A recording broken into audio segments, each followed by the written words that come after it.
There are houses that remember, not in the way poets speak of memory, not in the settling of foundations or the language of creaking wood that night temperatures draw from old timber, but in the way a wound remembers the blade that made it. Closed, defended, held shut by pressure from within. In the winter of 1887, in a farmhouse outside Harrowfield, Pennsylvania, a family of 6 moved into a property that had sat vacant for 11 years. Within 4 months, 3 of them would be dead or critically ill. Within 6, the county coroner would quietly seal his own report and file it under a category that did not exist in any official registry. The property had changed hands 5 times in 46 years. Each sale had been conducted below market value, and each family that left had done so without the kind of public explanation that rural communities in that era typically demanded of their members, and without it being offered. Something passed with the deed, unseen, from one set of hands to the next. Not a defect of timber or foundation, but a presence in the structure itself. Something compressed and sealed and ancient in the way that violations of the deepest human order can become ancient within the span of a single decade. What investigators found beneath the main parlor floor was not a cellar. It was not a root storage. The room had no door. It had no ventilation that could be identified from any exterior examination of the building. It had no entrance except the one that had been nailed shut from above. Deliberately, carefully, with a precision that suggested the person who sealed it knew exactly what they were sealing inside and understood that what they were sealing inside needed to remain there. What follows is the account of the Varnell family, of the house on Cutter's Ridge Road, and of the thing that had been waiting, patient, silent, and utterly human, for someone to finally pull up the boards. Before we continue with the story of the Varnell family and the house on Cutter's Ridge Road, if you've never heard this account before, you're not alone. It was buried for nearly a century in county records that were never meant to be public. Subscribe to this channel so you never miss a story that history tried to forget. And tell us in the comments where you're watching from tonight. The region of western Pennsylvania that contains Harrowfield Township sits in a narrow valley between ridges that run roughly northeast to southwest. The kind of topography that makes a community feel closed without being isolated, connected to the wider world by roads that traverse the gaps between hills, but perpetually framed from within by the sight of high ground on every horizon. By the 18th, the area had accumulated enough decades of economic ambition and partial collapse give it the particular atmosphere of a place that had expected more of itself. The hills had been stripped of their most accessible timber by the mid-1860s. The work of 2 decades of sawmill operations that had seemed, when they began, like the establishment of a permanent industry, but turned out to be the rapid consumption of a finite resource. The sawmills had opened and closed within the same decade. A rail spur had been proposed, surveyed by a party of engineers whose visit had generated considerable local excitement, and then quietly dropped when the company financing the extension dissolved under circumstances that the Kellerton Couriered is only as irregularities of goes into the foundings of the principal officers. Coal had been found in sufficient quantity to encourage circulation, but insufficient quantity to reward it at scale. The land, stripped of its most useful resources, had reverted to its secondary utility farming, and the slow, patient work of making marginal ground produce enough to sustain the families who worked it. What remained in Harrowfield in the 1880s was a community of roughly 400 souls, connected to the larger town of Kellerton by 12 miles of road that followed the valley floor and became genuinely impassable for 6 to 8 weeks every winter. when the combination of freeze, thaw cycles, and the weight of wagon traffic turned the surface into something closer to a geological feature than a constructed thoroughfare. The people of Harrowfield were not unusual. They were the ordinary product of a particular kind of American life. Protestant in their majority, careful with money in the way of people for whom financial mistakes had consequences that lasted across generations. Suspicious of strangers in the way of communities that had learned to rely on themselves, and deeply invested in one another's business in the way of people who understood that their survival was genuinely collective. They held church twice on Sundays. They kept meticulous records of land transfers, debt obligations, crop yields, and the vital statistics of their community. They remembered things. They remembered who had sold what, and for how much and under what circumstances. And they talked about these matters in the way of people who understood that the economic history of their neighbors was a form of practical knowledge, useful for assessing risk and identifying opportunity. The property on Cutter's Ridge Road had a recorded history going back to 1841, when a man named Absalom Pruitt filed a deed for 43 acres of land in the eastern portion of the township and began construction of the main house within the same season. Pruitt had come to Harrowfield from Lancaster County, Pennsylvania, 5 years earlier, and in those 5 years he had established himself as one of the more capable craftsmen in the region. He was a carpenter by primary trade, but he had the range of practical skills that frontier, adjacent life in early 19th century America required of any man who wanted to be useful. He could set stone. He could read a grade and dig a foundation. He could work green timber into serviceable framing and seasoned timber into fine furniture. He was known to be meticulous. Several structures he had built or contributed to in the Harrowfield area were still standing in the 1880s, and men who knew carpentry could identify his work by the consistency of its joinery and the level of care applied to elements of construction that most builders considered invisible once the walls were up. The foundation of any Pruitt-built structure was set with the same care as the visible facade. The framing was plumb and true in ways that were difficult to achieve and easy to neglect. He built as though the interior of the wall, the hidden skeleton of the structure, mattered as much as the surface. The house he built on Cutter's Ridge Road reflected this character completely. It was a farmhouse of conventional plan for its era. 2 stories, 4 rooms on the ground floor, a sleeping loft above, a cellar accessible from a door in the kitchen floor, a covered porch on the south face, but constructed with an attention to detail that was remarked upon by neighbors who visited during its building. The foundation was fitted stone, dry, laid with the precision of a man who understood load distribution and the behavior of frost heave in the specific soil conditions of the valley. The main floor joists were large, well-seasoned white oak, set on close centers and notched into the sill plate in a way that distributed weight across the full perimeter of the foundation. The floors, when laid, were level and tight, fitted, with no perceptible gaps between boards, no variation in thickness that would show as humming or resonance when walked. They were, in the language of the craft, a dead floor, solid, dense, acoustically dampened by their own mass and the quality of their installation.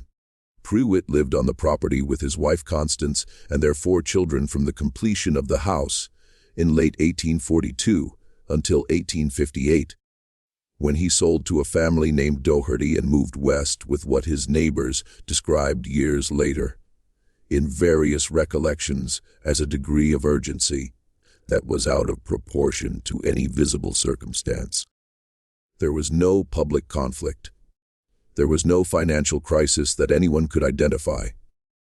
The harvest that year had been adequate. Prewitt's business had been steady. He had announced his intention to leave in the spring, and by the end of June the deed was transferred. The goods were packed, and the Prewitt family was gone. The price paid by the Dohertys was notably below what the property might reasonably have commanded. The house alone, by Prewitt's own standard of construction, should have set a higher floor for any negotiation. But there had been no negotiation. Prewitt had named a price, and the Dohertys had paid it. And the transaction had been completed with a speed that suggested both parties had reasons to want it finished quickly. The deed transfer was recorded. The relevant line in the county register was clean. No encumbrances, no conditions, no notes. What was not recorded was everything else. The Dohertys stayed 11 years. Patrick Doherty was an Irish-born farmer who had come to Pennsylvania through New York a decade before the Civil War, part of the massive immigration that the famine of the 1840s had set in motion across the Atlantic world. He was a competent farmer, a steady churchgoer, a man of no particular distinction or notoriety. His wife, Ellen, was quieter than he was and more observant. Neighbors who knew the family well described her as a woman who noticed things, who paid attention to the quality of silence in a room, as well as to its sound. They had 6 children when they bought the house and lost 2 of them to fever within the first 3 years. Not unusual in a period when childhood fevers were a reliable constant in rural communities without reliable medicine, but noted because 2 deaths in 3 years was at the higher end of ordinary loss. A third child, a boy named Dermot, who was 8 at the time of the purchase, died in 1865 in what the county register described as a fall of indeterminate cause. The register's usual practice was to specify the nature of an accidental death: a fall from a barn loft, a fall into the creek, a fall while cutting timber. The phrase, indeterminate cause, appeared rarely in the record and usually in circumstances that warranted some ambiguity. But in Dermot Doherty's case, no additional detail was recorded, and no inquiry appears to have been made. Patrick Doherty sold the property in 1869 and relocated his surviving family to Allegheny County. He did not advertise the sale, which was unusual in a period when land transfers were typically preceded by at least some period of community discussion. The kind of informal circulation of information that allowed interested buyers to present themselves. The buyer was not from Harrowfield or from Kellerton. He was a Pittsburgh speculator named Clarence Fitch, who purchased the property through a correspondent and never visited it at any point during his ownership. A woman named Harriet Cleves, who had been friendly with Ellen Doherty across the 11 years of the family's residence, told her own daughter years later. The daughter then 50. And the telling having the quality of a confidence long held and only partially released.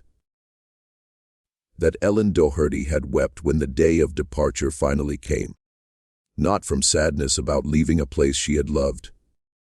The weeping, as Harriet understood it, was the weeping of a woman putting distance between herself and something she had never been able to name directly, something she had lived with for 11 years, by learning not to look it directly. The relief of departure was the relief of a person removing themselves from proximity to a thing they had understood at some level to be present without ever being able to say what the thing was. Harriet Cleves never went into the Doherty house.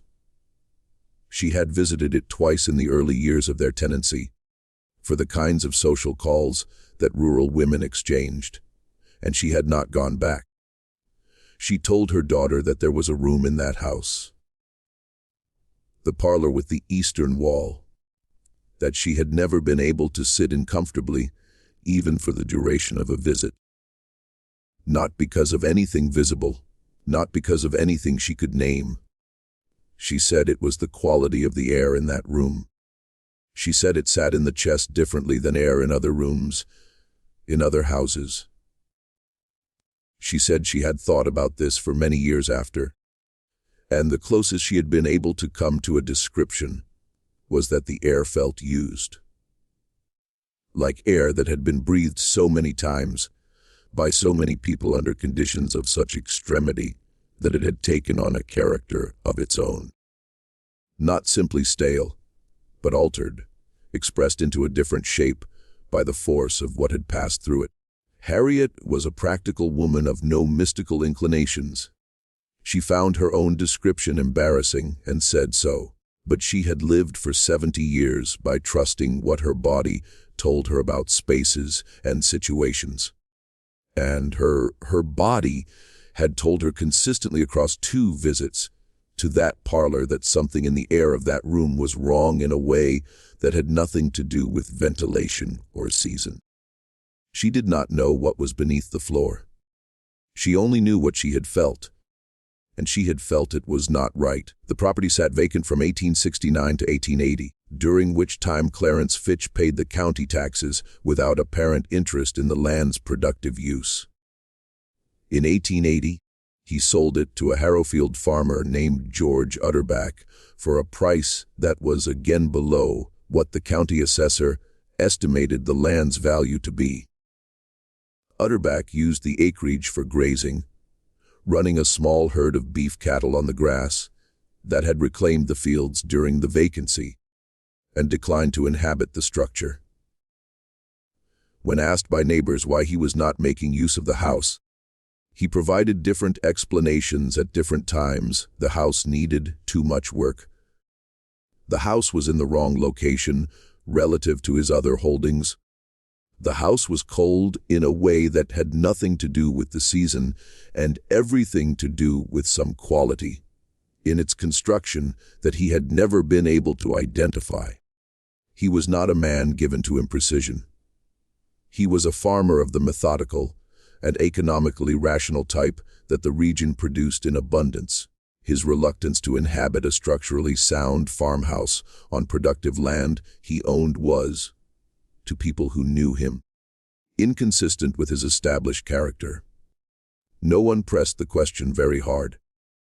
There was one incident during Utterback's ownership that he described to his brother-in-law shortly after it occurred and then, apparently, never mentioned again. He had gone to the house in the fall of 1881 to address a broken window latch, the kind of maintenance task that a vacant structure occasionally demanded and that he attended to routinely, not from any attachment to the place, but from the practical sense that a deteriorating structure loses value faster than it should. He went in the early afternoon, in good weather, alone. In the main parlor, near the eastern wall, he found that several of the floorboards had been disturbed. Not broken, not rotted out from below in a way that would cause visible surface disturbance. Lifted and reset. That was the only accurate description. The boards had been raised, and then replaced by someone who had taken care to return them to something close to their original position, but who had not managed to achieve the precision of the original installation. The grain alignment was off. The boards sat fractionally proud of their neighbors. To someone who did not look carefully, the floor was a floor. To someone who had looked at it before and knew what it was supposed to look like, something had changed. Utterback did not investigate further that day. He replaced the window latch, nailed the loose boards down with additional nails of a heavier gauge than the originals, and then left. He went back twice more over the following weeks to check that the boards had not been disturbed again. They had not. He told his brother-in-law about the episode and said, in a tone that the brother-in-law remembered as carefully controlled, that he believed someone had been using the house, using it for something, and that he did not intend to find out what. He sold the property in October of 1887 to a man named Clement Varnell for $212,000. The county assessor noted the sale price in the margin of the transfer record with a single word: curious. Clement Varnell was 41 years old when he brought his family to Cutter's Ridge Road. He had spent 12 years as a foreman in a glass manufacturing works outside Pittsburgh, an occupation that had suited his temperament.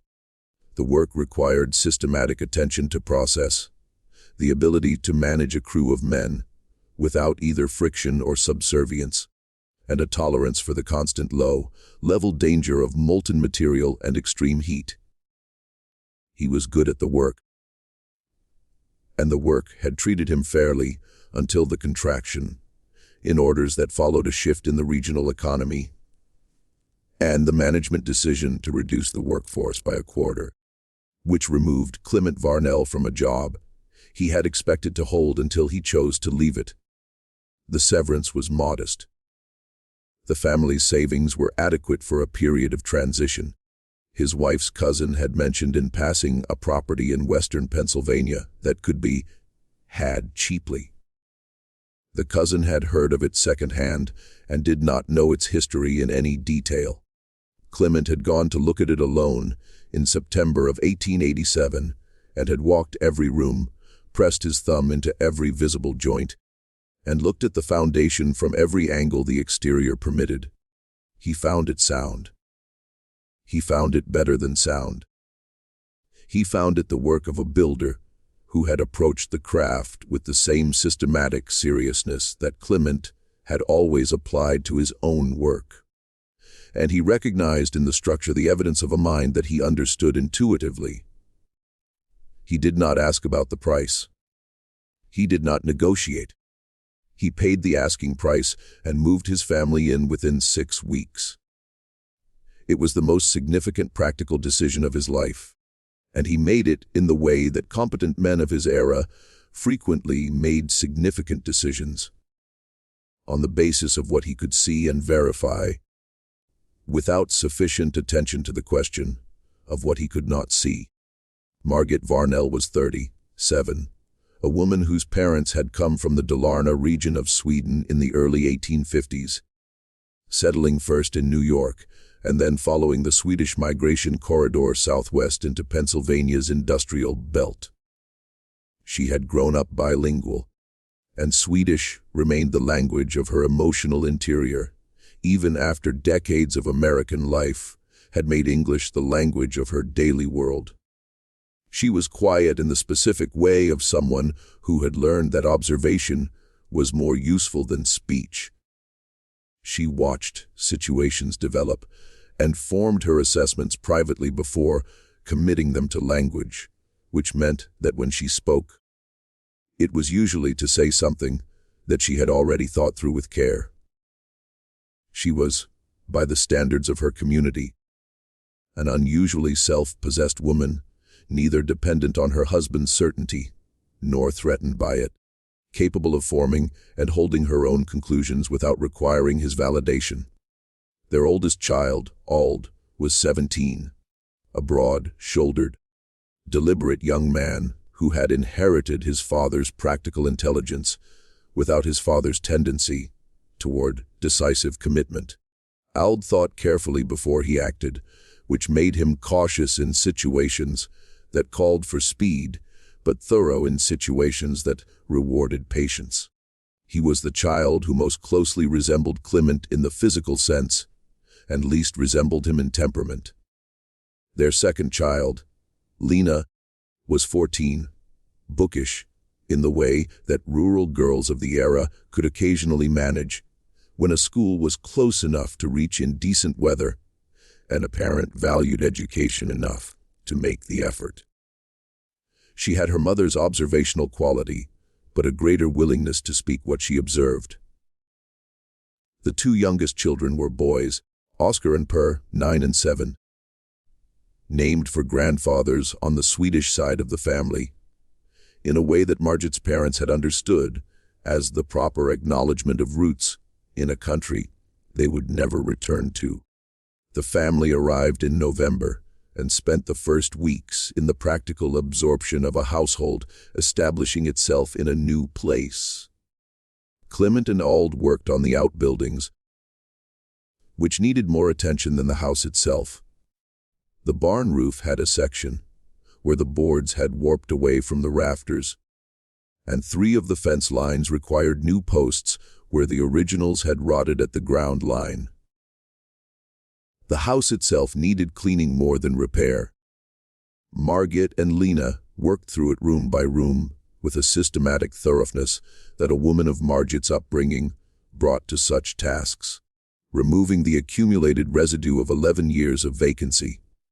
The dead insects, the mouse droppings, the cobwebs thick enough in the corners to resemble construction rather than neglect, the particular quality of surface grime that settles onto horizontal objects in an unoccupied space and eventually bonds to them chemically. The cleaning took several days. Each room emerged from the process clean in the visible sense, smelling of the lye soap and beeswax that Margit used, giving no outward indication of what it had been before her attention. Except the parlor. The parlor was clean after Margit's work, but it did not smell clean. It smelled of something beneath the cleaning. Something that the soap and the beeswax occupied the surface of without affecting the deeper layer. Margit noticed this and attributed it to old wood and the accumulated vapor of a sealed space. She hung curtains on the eastern wall, moved the heaviest furniture to cover the area where the floorboards looked fractionally uneven, and told Clement about the boards. He said he would see to them in the spring. She accepted this and moved to the next task until the winter settled around the farmhouse, with the particular authority of Pennsylvania winters in that valley country. Not the dramatic accumulations of the mountain regions, but a persistent gray moisture, laden cold that got into structures and bodies alike with a patient thoroughness that was harder to defend against than any single dramatic storm. The house held heat adequately in most of its rooms, but unevenly. The north, facing bedrooms where the boys slept, required the wood stove to work continuously to maintain livable temperature. And even then, the outer corners of those rooms held a cold that seemed to resist the warmth without quite defeating it. The family adapted as farm families of that era adapted to everything, by wearing more layers inside, by arranging themselves closer to heat sources in the evenings, by accepting the conditions as the ordinary negotiation of life in a farmhouse in winter. The first indication that something was wrong came in January. Oscar began waking in the middle of the night and coming to his parents' room, which he had not done since he was a small child. He complained of headaches. Not the sharp, localized headaches of a head cold, but a pressure pain that he located behind his eyes and described in the limited vocabulary of a 9-year-old as feeling like his head was being pushed on from inside. The pain was worse in the mornings than at night. Worse when he was indoors than when he was outside. Worse. Though this was a connection that none of the family made at the time. In the parlor than in any other room in the house. Margit measured his temperature and found it slightly elevated, though not enough to indicate a serious fever, but enough to suggest the beginning of an illness. She moved his sleeping position away from the outer wall, where the cold was most present, and watched him carefully. The headaches continued. The temperature fluctuated, present on some days, absent on others, in a pattern that did not match the typical progression of any illness she recognized. Per began showing similar symptoms in February. The timing, one child declining, then a second showing the same early signs, suggested to Margit an infectious cause, something that had passed from Oscar to his younger brother through the proximity of shared sleep. This was the rational interpretation, and she held it while also noting, in the careful private inventory she maintained of things that did not quite add up, that the pattern of Per's symptoms was not identical to Oscar's in its timing or its character. Per was not feverish in the way Oscar had been. Por was confused. Not in the sudden dramatic way of a child in the grip of a high fever, but in the gradual incremental way of someone whose perceptions were being altered by something slow and cumulative. He lost track of conversations. He repeated questions he had asked minutes before. He sat at the supper tables some evenings with an expression that Margit described to herself and later to Clement as looking like a child who was listening to something no one else could hear. Clement noticed the same quality in both boys at the supper table one evening in late February, and the feeling that passed through him in the moment of noticing was one he had not felt since a specific day in the glassworks, when he had looked at a section of the furnace wall and understood before he could have articulated why that the refractory material was compromised in a way that was not yet visible on the surface, but that would become catastrophically visible if not addressed. It was the feeling of a competent man recognizing in a system he was responsible for the early signature of a failure he did not yet understand. He looked at his sons across the supper table. He said their names. It took 2 repetitions before either of them responded. He did not sleep well that night. He lay in the dark and thought about the parlor, about the smell that persisted beneath the cleaning, about the boards that someone had lifted and reset before him, about the room beneath the floor that he had not told Margit about in any detail, about the iron rings in the stone of the eastern wall that he had been pretending for 3 months were something he could think about later. He had told himself he would understand them in context once he had done more research, once the spring came, and he could investigate properly. He had told himself this because the alternative, understanding them in the only context that their configuration naturally suggested, was an understanding that would require him to act. And he had not been ready to act. And he had not been ready to be the person who had moved his family into a house that had iron rings in a sealed room beneath the parlor floor. The smell from the eastern wall intensified in March with the partial thaw. It was stronger than it had been in the fall, stronger than Margit's initial description of old wood and sealed air had allowed for, and it carried in its register something that she could not resolve into any category of organic decay she had encountered before. It was not the smell of a dead animal in the walls, which she had experienced before, and which had a directional quality, a point of origin you could locate and address. This smell was distributed. It came from the floor itself, from the gap between the boards, and whatever was beneath them, and it carried something in its lower register that she found herself reluctant to investigate because she had learned across a winter of careful observation that the things in this house that did not have ordinary explanations were connected to each other in a way she had not yet fully mapped.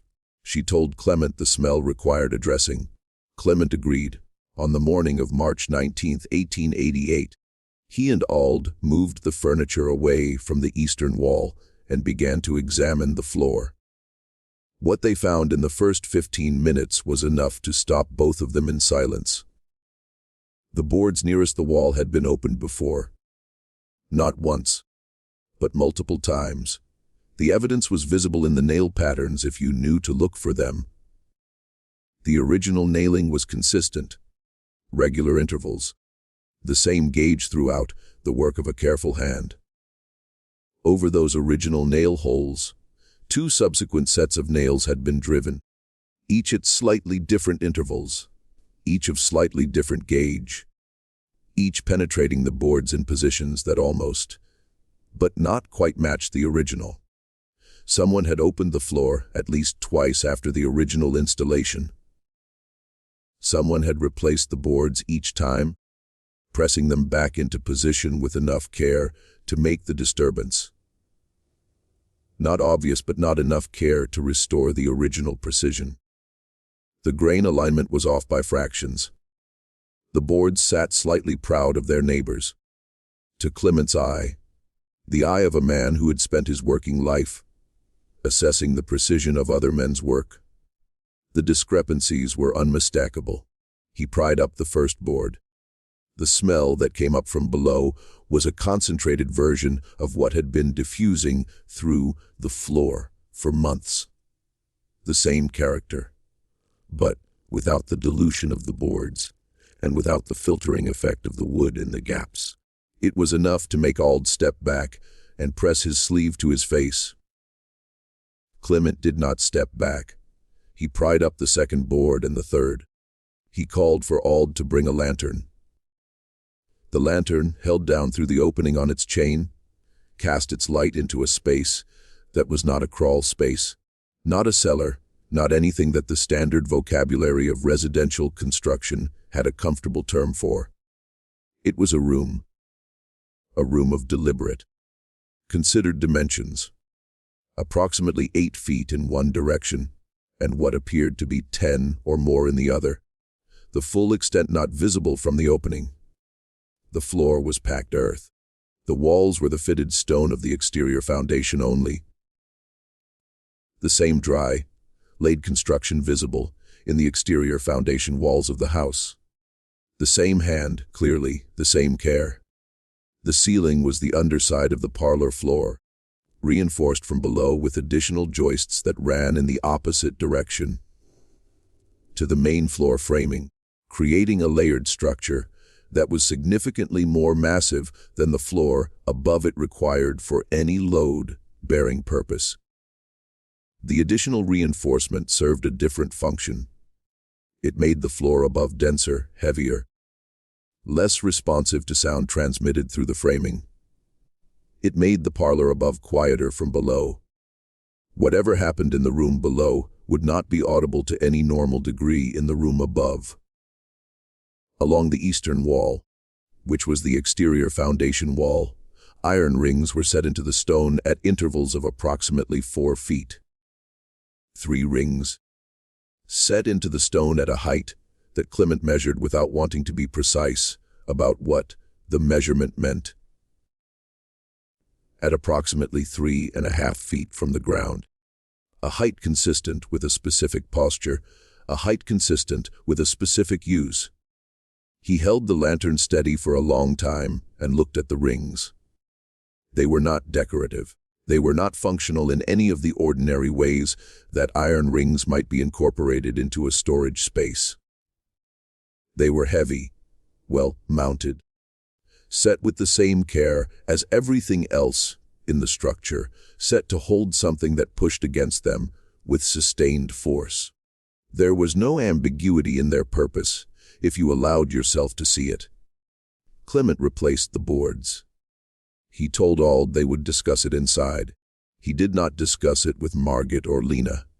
He went to the barn alone and sat in the cold for a long time. When he came inside for supper, he told his family that the smell was coming from an old drainage issue that had been improperly sealed by a previous owner, and that he would have it addressed in the spring when the ground permitted the necessary work. Margit looked at him across the supper table in the particular way she had. The way that meant she had heard the incomplete version and was deciding whether to wait for the complete one. She said nothing. She understood that there were things a man needed to carry for a time before he could put them into words that would not break something. She waited. She would say years later that the supper table that evening was the last moment she experienced the house as something that might still resolve into ordinariness. After that, she was waiting for the shape of what she already at some level understood. What Clement could not have known from the deed records and the county transfer documents available to him was the specific operational history of what the room beneath his parlor had been built to do. That knowledge existed, distributed across the memories of several people still living in the region in 1888, and in the private papers of at least one person who had died 14 years before. But it had never been incorporated into any official record because the man who built the room had been extraordinarily careful about what he wrote down and what he allowed others to understand about the purposes of his construction. Absalom Pruitt, who had built the house on Cutter's Ridge Road in 1841 and 1842, was not merely a carpenter. He was not merely a careful man and a skilled craftsman and a church-going member of his community. He was, for a period of approximately 12 years, the operator of a specific kind of facility, a holding and transit space for human beings who had been captured in the act of seeking freedom and who were being held invisibly while the paperwork that would return them to bondage was completed and the arrangements for their transportation south were made. The language of the era had several terms for what Pruitt did, although the formal legal term was recovery agent, a term with legal standing. The Fugitive Slave Acts of 1793 and 1850 created a framework within which men like Pruitt operated under color of law, performing what they and their legal advocates consistently framed as the legitimate enforcement of property rights established by the Constitution of the United States. The network that Pruitt operated within had tentacles that ran through several Pennsylvania counties and connected through intermediaries to agents in Maryland and Virginia who did the initial capture work. Pruitt's role was intermediate and logistical. He provided a location in which captured individuals could be held without public visibility in a county that was not the county of initial capture, while the legal documents necessary for transport south were assembled, verified, and signed by the relevant magistrates. Pennsylvania was a free state, but the federal law superseded state law on this specific question, and there were magistrates in western Pennsylvania in the 1840s and 1850s who were willing to sign the relevant documents if presented to them correctly. The room had been built for this purpose. Every element of its construction reflected the requirements of that purpose. The acoustic reinforcement of the ceiling so that sounds from below would not penetrate to the living space above. The absence of any ventilation that could be identified from the exterior. The iron rings set at the height appropriate for securing individuals in a specific posture.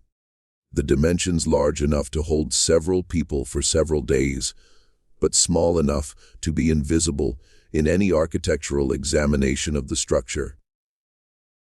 The packed earth floor, which absorbed moisture and biological residue, without the staining and odor retention that wood or stone would have shown.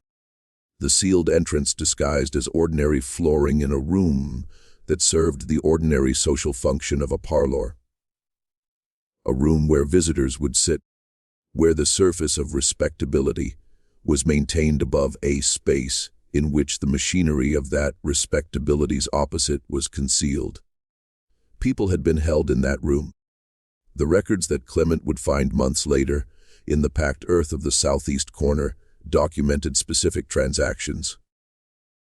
Names or partial names, dates, amounts, outcomes. The records covered a period from 1843 to approximately 1856, and they documented at minimum 17 separate transactions as Pruitt had logged them.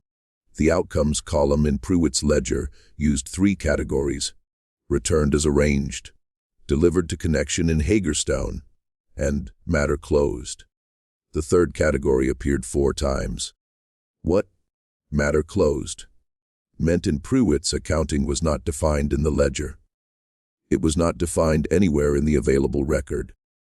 It was the kind of phrase that performs the function of a definition while actively refusing to provide one.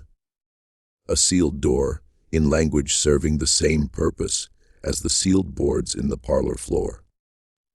The illness that had been progressing through the Varnell household since January was not a supernatural phenomenon. It was not a haunting in any sense that required a vocabulary beyond the material. It was chemistry. The sealed room, in its 4 decades of closure, had become a slow-release repository of compounds that the sciences of the 1880s did not yet have a complete framework for understanding. Organic material, biological trace, the atmospheric residue of a confined space that had held frightened human bodies in extended captivity under conditions of extreme physiological stress. What fear does to a human body over days and weeks is not merely psychological. It is chemical. It is hormonal. It is present in the breath and the sweat and every biological output of a body in sustained crisis. Multiplied across 17 documented transactions, across the specific biology of the packed earth floor, and the sealed stone walls, accumulated over 40 years of closure, the room had become a kind of chemical record of its own history. Not metaphysically, not spiritually, but physically, in the air, in the particulate matter that the slight seasonal movement of the boards had been releasing gradually and invisibly into the living space above. The headaches that Oscar and Per were experiencing were neurological in origin, consistent with low-level exposure to compounds that in sufficient concentration would have produced more acute effects. The confusion, the emotional volatility, the quality of unfocused attention that their father had noticed at the supper table. These were symptoms. They were the body's response to something that was in the air of that house, and that the medicine of the era had no instrument to detect, and no vocabulary to name precisely. Dr. Hartwell Brosius, when he came to see Oscar in early April, could identify the symptom cluster, but not its cause. He used the word miasma, the old pre-germ theory term for bad air, because it was the closest available language. He said the children needed outdoor air. He said whatever was causing the smell in the eastern parlor needed to be addressed. He did not go below the boards. Clement did not show him the room. The conversation stayed at the level of ventilation and drainage, and the family's need to keep the children outdoors, as much as the spring weather allowed. Oscar Varnell died on April 29, 1888. He was 9 years old. The cause of death recorded by Brosius was brain fever, a category that covered a range of neurological deteriorations that the medicine of the era could not more specifically differentiate.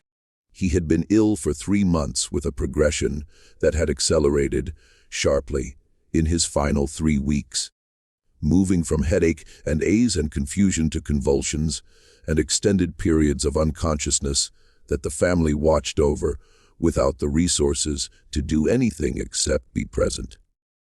He was buried in the Harrowfield Lutheran Cemetery on the 1st of May. All dug the grave because Clement could not bring himself to do it, and Margit would not let Clement tell Ald why his father could not dig his brother's grave. Per became critically ill within 2 weeks of Oscar's death. The progression in Per was faster than it had been in Oscar, as though the mechanism causing the illness had optimized itself through the first child, or as though Per's lower body weight made him more susceptible. Margit, who had by now constructed in her mind a connection she could not yet fully articulate, but could no longer ignore, between the boards, between the smell, between the children's decline, between the eastern parlor that had never smelled clean, no matter how many times she cleaned it, made a decision without consulting Clement. She packed Per's things on a Wednesday evening and took him the following morning to her sister's house in Kellerton, 12 miles away. Clement did not argue. He was beyond arguing. He stood in the kitchen doorway and watched his wife load Per into the wagon. And he did not ask when she would be back because he understood that his wife was doing the only clearly correct thing that had been done in that house since November. Per recovered slowly. The headaches recurred for months after he left the house, and then gradually, over a period of approximately a year, diminished and then largely ceased. He would carry a residual sensitivity for the rest of his life, a susceptibility to headache under conditions of confined space or poor ventilation that his physicians. When he was old enough to consult physicians on his own behalf, could not connect to any identified underlying condition.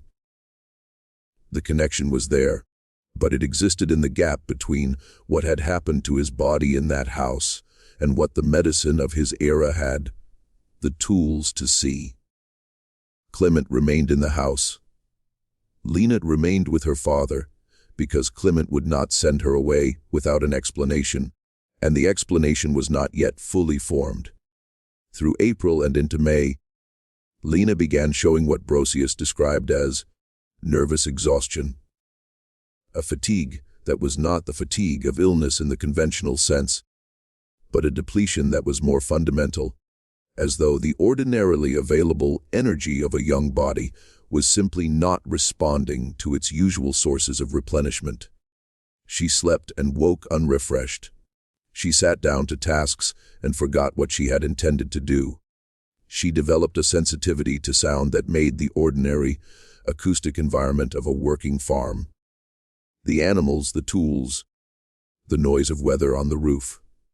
Physically painful in a way she could not explain, and that bore no relationship to any previous sensitivity she had shown. Clement watched his daughter's deterioration across 3 weeks in May and understood, with the specific torment of a man who has recognized a danger he failed to prevent, that the spring had come too late. He had meant to investigate the room properly. He had meant to find the explanation that would let him decide what to do. The spring had come, and his son was in the ground, and his daughter was sick in a house above a room with iron rings in the wall, and he had waited too long. He went back into the room in the 2nd week of June. He went alone, in the middle of the afternoon, with 2 lanterns and a carpenter's rule and a short-handled spade. He spent 2 hours below the boards. He measured every surface. He examined the iron rings with the full attention he had been withholding from them since March. He moved along the perimeter of the room, with 1 lantern held close to the wall, looking for anything that the first examination had missed.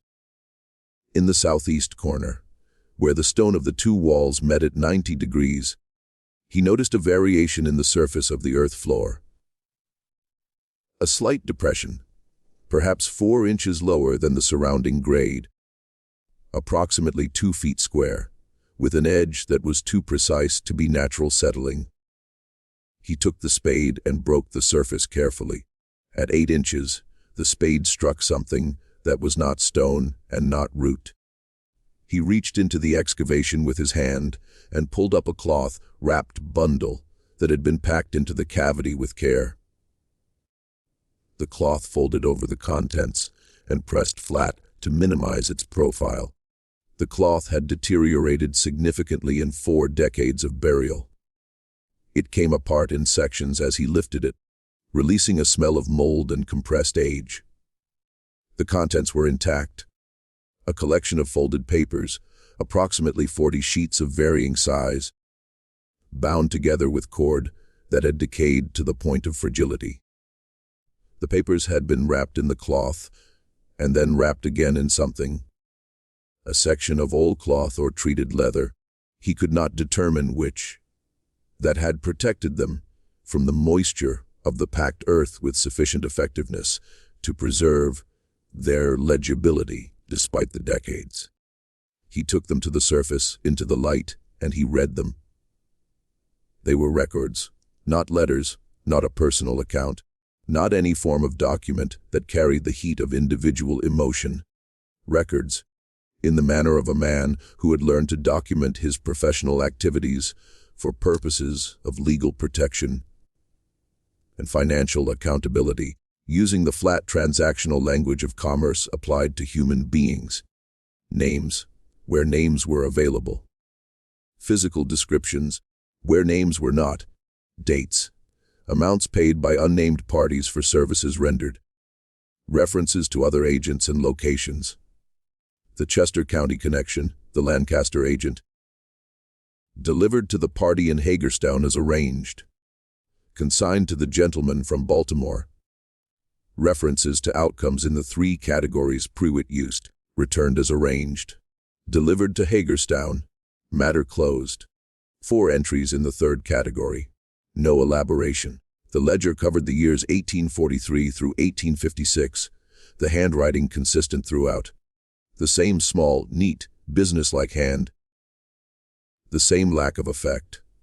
The same quality of a man who had organized himself around the proposition that what he was doing was legitimate commerce, and that the documentation of commerce was a form of legal protection. Clement Varnell sat on the packed earth floor of that room for a long time holding those papers. He was not a man of scholarly background. He had left school at 12, but he could read, and he could understand what he was reading, and he understood it completely by the time he climbed back through the gap in the parlor floor and replaced the boards and sent Lena to Kellerton that evening. He went to the constable, Rudolf Fenstermacher, the following morning. He laid the papers on Fenstermacher's desk and told him where they had been found and how, and described the room and the rings. He answered Fenstermacher's 3 questions completely. He agreed to Fenstermacher's request that he say nothing to anyone pending consultation with county authorities. He shook the constable's hand and walked back to his farmhouse and sat in the barn for the rest of the afternoon. What Fenstermacher understood when he read the ledger was what Clement had understood, plus the additional layer of local knowledge that Fenstermacher's 9 years as constable had given him. A layer that included certain names, certain families, certain institutional connections that the ledger's references pointed toward obliquely, but without enough precision to establish legal liability in the absence of corroborating documentation. The ledger was not sufficient by itself. It was deeply suggestive. It named a network, and it did not name the network's living members with the specificity that a prosecution would have required. What it did, though, what made it significant beyond its historical value and dangerous beyond its evidential value, was connect a set of Pennsylvania locations and, by implication, a set of Pennsylvania families to a federal criminal enterprise that had operated under color of law, but that had, since the passage of the 13th Amendment and the end of the war, become definitively criminal in its historical character. The men the ledger gestured toward were not men who had simply held political positions that the law had since condemned. They were men, or their fathers and uncles were men, who had participated in specific transactions involving specific human beings, documented in Pruitt's businesslike hand, and that could potentially be traced through other county records, other correspondence, other witnesses who might still be living. The consultation took 6 weeks. County officials came to see Fenstermacher. Fenstermacher reported to Clement that the matter was being reviewed. The concrete was poured into the room beneath the parlor by workmen from Kellerton in late August, sealing the floor permanently. The county coroner's report on Oscar Varnell's cause of death, which Brosius had submitted with a handwritten note attached expressing his unease that the specific pattern of the boy's decline was connected to conditions in the house and warranted investigation, was refiled under an administrative category that was not specifically designed to bury it, but that had the practical effect of making it difficult to find. The ledger itself disappeared into a county administrative file that was classified under a reference number, with no corresponding description in the main index.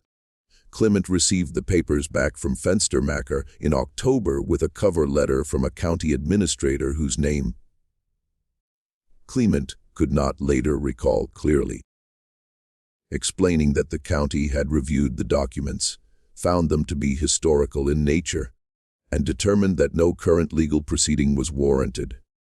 The letter used the phrase, "matter closed," a phrase that, given the ledger's own use of the same phrase, may or may not have been chosen deliberately. Clement did not ask. He sold the property in October of 1888 for $180, $32 less than he had paid the year before, and moved his family to Allegheny County. He never returned to Harrowfield.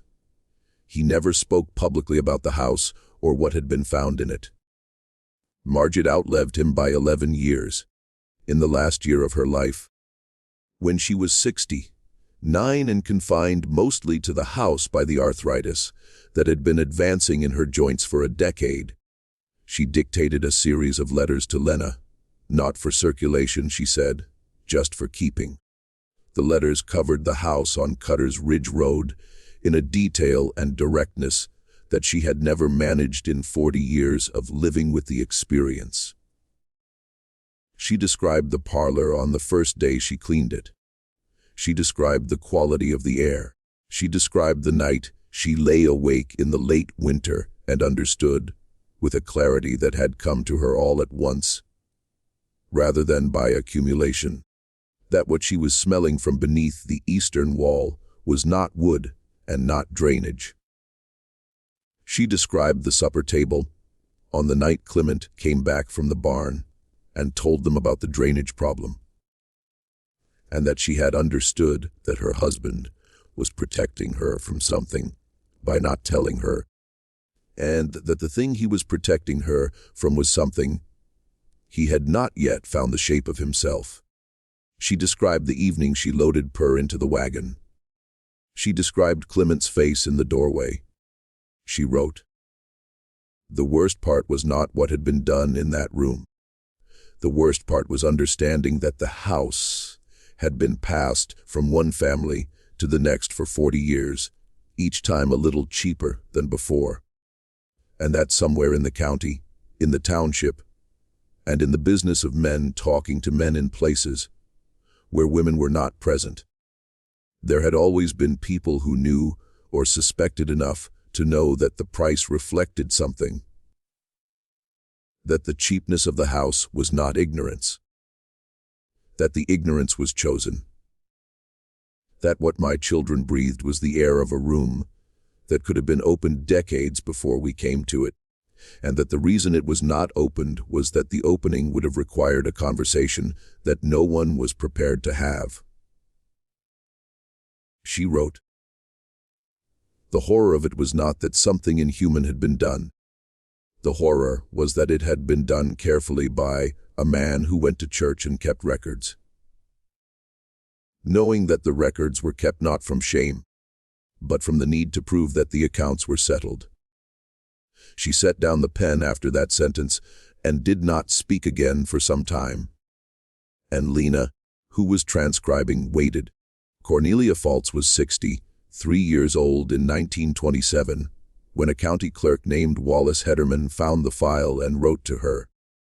She had been documenting the history of freedom and its suppression in western Pennsylvania for 15 years.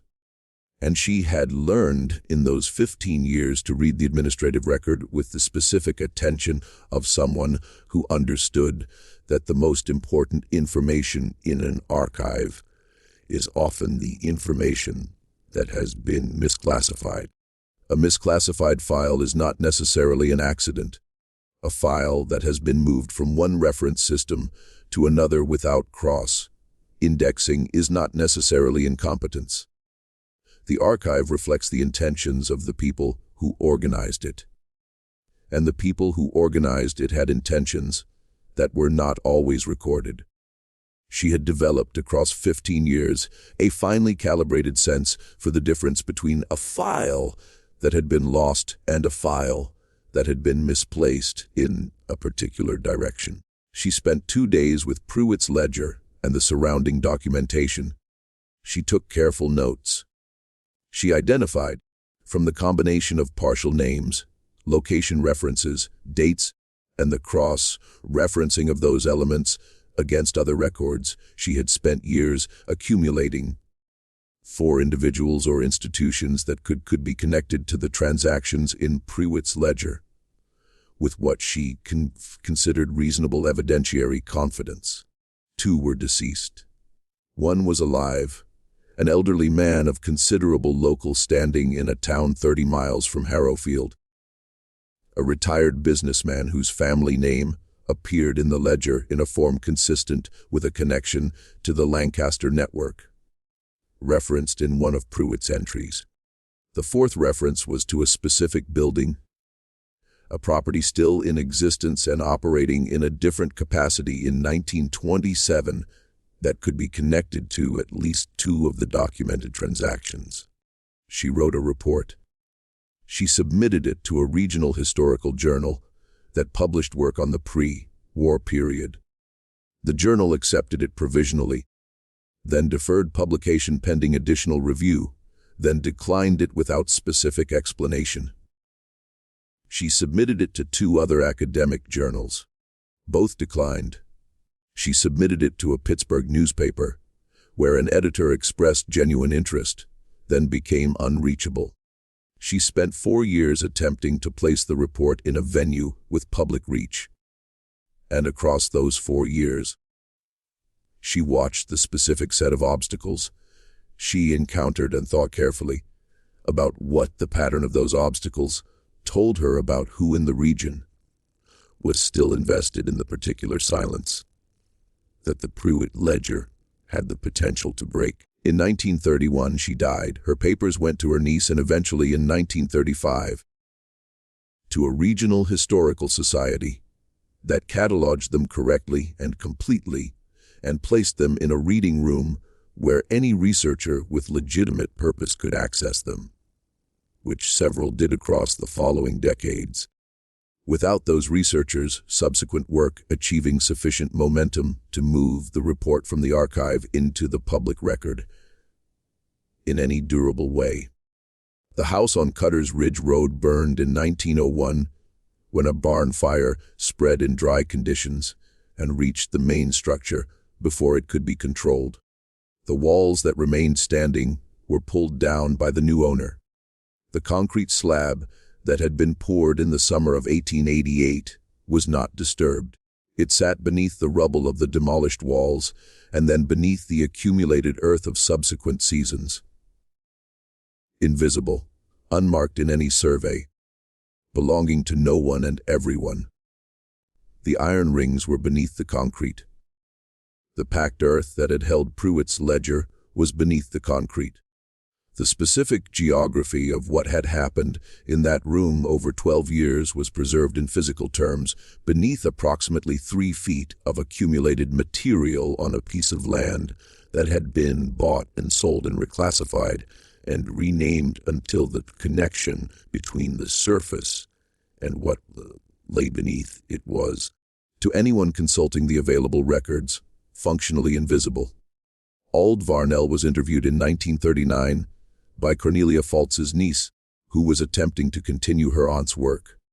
He was 58 years old. He said he did not remember the house with clarity. He had been too young. And the memories he had were the compressed, emotionally saturated memories of early childhood, which do not resolve into the kind of sequential, detailed account that makes for useful historical testimony. But he remembered the smell. He said it was not a smell that belonged to any ordinary category of domestic odor. Not wood, not earth, not decay in the conventional sense. He said it was something he had encountered once more in his adult life, in a specific place in France in 1918, in circumstances that he did not describe in detail. He said the 2 smells were, to his memory, identical. He said, "It is the smell of people who were afraid for a long time in a small place. I did not know that when I was 7. I know it now. He did not say anything further about it. He thanked Cornelia Faltz's niece for her time, went back to his house, and did not respond to her subsequent letters. What do you think really happened to Matter Closed in Absalom Prewitt's ledger? What does it mean that these records survived every attempt to bury them? In the earth, in the filing system, in the indifference of institutions that preferred their histories clean? And what does it mean that the house was sold repeatedly at prices that reflected something to families who were not told what that something was? Leave your answer below. If this story gave you something to think about, or something to lose sleep over, share it with someone who needs to understand that the most disturbing histories are not the ones that cannot be explained, but the ones that can. Subscribe to this channel. Hit the notification bell, and we will see you in the next one.